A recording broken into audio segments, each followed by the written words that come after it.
Salam dalam kasih Kristus. Saudaraku, iman bisa bertambah, bisa berkurang. Bertambah apanya? Atau berkurang apanya? Mengapa bisa bertambah apalagi berkurang? Paulus mempunyai pengalaman itu bersama jemaat yang dilayaninya. Apakah hal itu juga bisa terjadi dalam kehidupan setiap orang percaya, termasuk kita?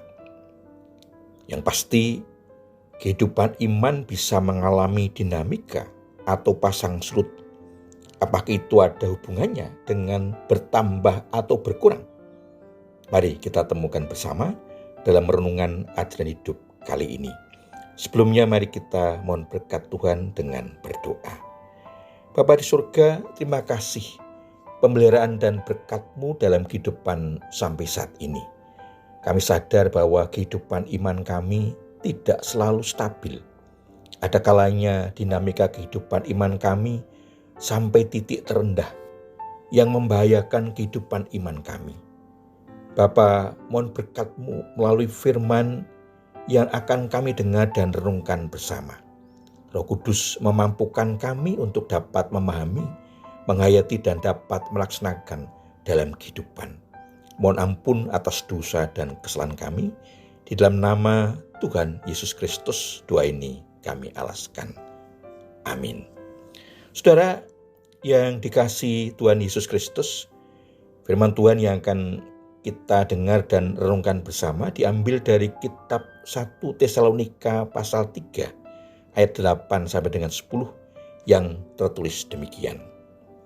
Sekarang kami hidup kembali, asal saja kamu teguh berdiri di dalam Tuhan. Sebab ucapan syukur apakah yang dapat kami persembahkan kepada Allah? Atau segala sukacita yang kami peroleh karena kamu di hadapan Allah kita?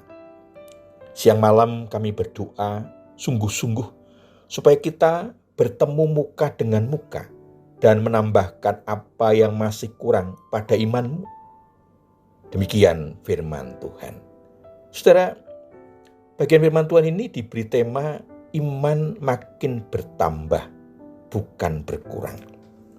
Saudara, Paulus bukan saja disemangati kembali oleh berita yang baik tentang kesetiaan jemaat di Tesalonika, tapi juga ada tenaga hidup atau semangat hidup yang baru dalam hatinya, yang tadinya hampir mati oleh kekhawatiran dan keraguan-raguan.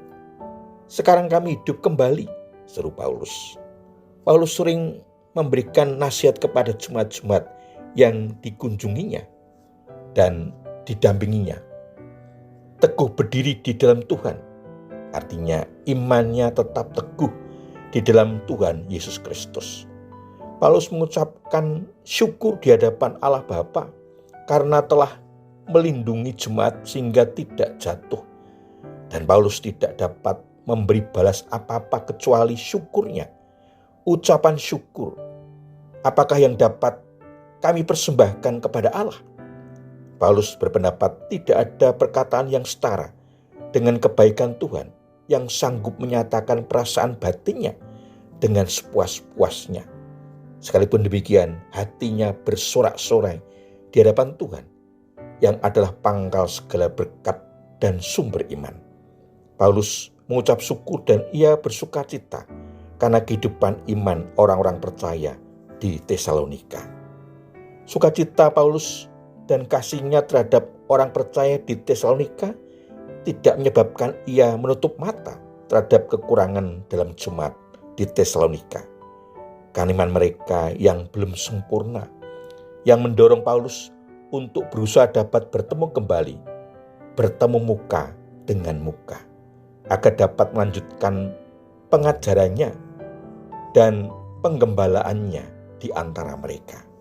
Paulus ingin menambahkan apa yang masih kurang pada iman orang-orang Tesalonika terkait dengan kehidupan yang belum dimengerti oleh jemaat di Tesalonika, berhubungan dengan kehidupan lama yang harus mengalami pembaruan di dalam Yesus Kristus. Puji Tuhan, ternyata kehidupan iman tidak statis, tapi terus bertambah di dalam Tuhan Yesus Kristus, sehingga semakin bertambah untuk menjawab pergumulan hidup dan zaman yang semakin berubah, yang bisa melemahkan bahkan membuat mundur kehidupan iman karena tekanan, tantangan kehidupan yang semakin kompleks, sehingga iman harus semakin bertambah, tidak stagnan, apalagi semakin merosot atau berkurang. Lantas apa yang harus dilakukan oleh orang percaya agar imannya makin bertambah, bukan berkurang? Yang pertama, terus menambahkan pada iman dengan firman Tuhan, sumber kehidupan, pertumbuhan, dan pendewasaan iman. Kitab Roma pasal 10 ayat 17 menegaskan, jadi iman timbul dari pendengaran, dan pendengaran oleh firman Kristus. Firman Kristus adalah sumber kehidupan iman, dan iman harus bertumbuh menuju kedewasaan melalui firman Kristus yang semakin menumbuhkan dan mendewasakan bersamaan kehidupan dan pengalaman hidup yang menempa, menguji, dan semakin mengokohkan iman karena berakar pada Kristus. Yang kedua, selain tempaan karena pengalaman hidup yang berlandaskan pada iman kepada Tuhan Yesus Kristus, juga pendampingan, pembimbingan, pengajaran oleh pimpinan gereja, pimpinan umat yang terus menambahkan apa yang kurang dari kehidupan umat sebagai orang percaya untuk bekal dalam kehidupan menghadapi tantangan dan perubahan zaman. Apalagi menjelang kedatangan Tuhan Yesus yang kedua, sehingga saatnya kita dilayakkan untuk menerima keselamatan bersama orang-orang kudus yang lain. Kitab 1 Tesalonika pasal 3 ayat 13 menyebutkan, kiranya Dia menguatkan hatimu supaya tak bercacat dan kudus di hadapan Allah dan Bapa kita pada waktu kedatangan Yesus Tuhan kita dengan semua orang kudusnya. Saudara, Paulus sering berdoa dengan mengingat kedatangan Kristus. Paulus berpendapat sesuatu yang menyedihkan kalau di dalam gereja masih ada orang yang hidup dalam dosa dan imannya yang suam, tidak stabil, masih mudah berubah-ubah, diombang-ambingkan oleh keadaan. Padahal pada waktu kedatangan Tuhan Yesus yang kedua, Alkitab menyebutkan agar kita kudus dan tak bercacat dengan menyerahkan hidup kepada Tuhan, agar hidup kita berkenan kepadanya, dan nanti akan disatukan dengan orang kudus yang telah bersama dengan Tuhan di surga.